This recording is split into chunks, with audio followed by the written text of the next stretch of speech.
ஒரு 7th கிரேடில் இருக்கிற ஒரு பையன் ஒரு ஹீரோ பார்த்து இன்ஸ்பயர் ஆகி டைரக்டர் ஆகணும்னு ஆசைப்பட்டு இந்த இடத்துல போய் நிற்கிறான்.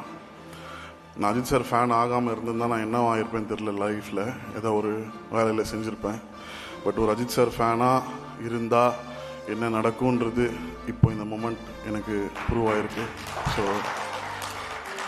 என்றைக்குமே நான் I am very grateful for Ajith sir.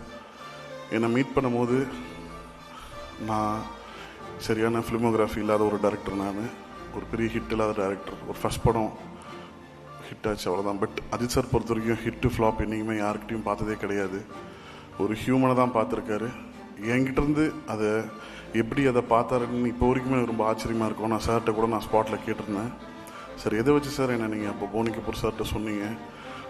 Mark my word sir, this boy will do big, இவன் பெரிய டேரக்டராக வருவான் சார், நீங்கள் எதை வச்சு சொன்னீங்க சார்ன்னு சொல்லும் போது சார் ஜஸ்ட் ஒரு சின்ன ஸ்மைலோடு போயிட்டார். அதுதான் அஜித் சார்னு நினைக்கிறேன்.